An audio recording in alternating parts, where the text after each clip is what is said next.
When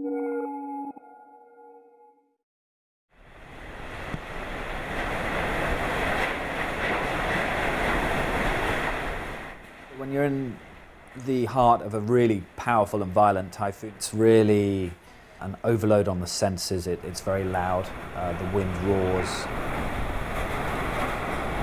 there's water everywhere. Even if you're inside a building, there's spray getting in your eyes. This force is taking place that if you're directly exposed to it, it would kill you very, very quickly.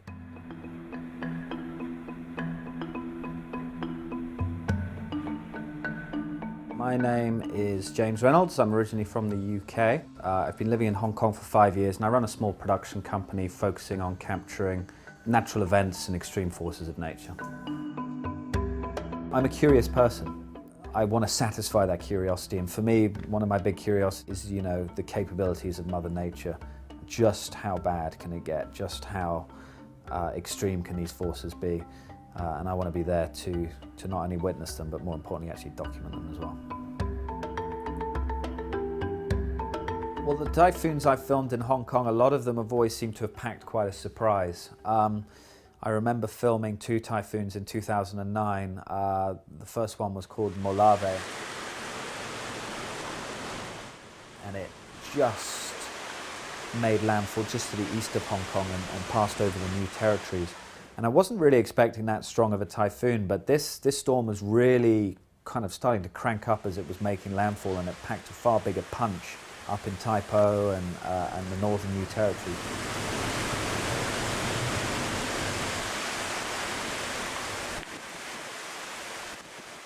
There was another one later that year called Kopu.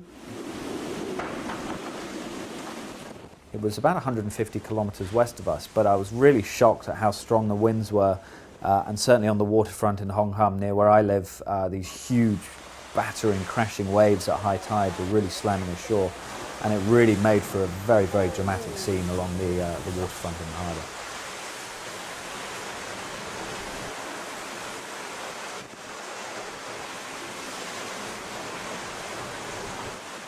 A couple of times where I've made mistakes, taken the situation for granted and got myself into a situation where things have got out of control.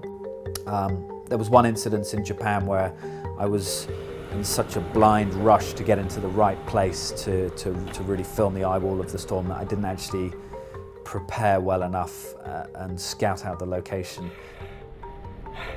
The eye of Samba really could not have come soon enough, because that was the most horrible eye wall I've ever been through in my life, and I've been through a few. And it turned out it was literally just 10 metres from a big seawall, and these waves were crashing ashore, and the water was rising, and I couldn't really escape. Almost lost the car, but luckily the water didn't rise any higher, and I was okay.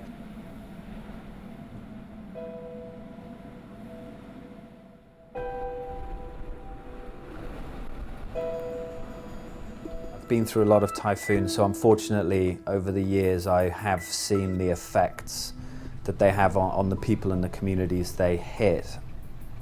So I was in the Philippines in November of last year, which in Tacloban, when it got hit by Super Typhoon Haiyan.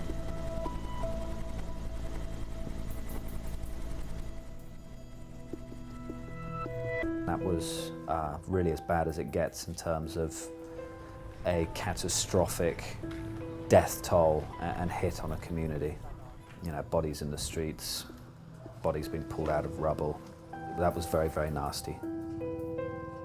And it brought it home how brutally destructive these storms are, especially when they hit vulnerable communities.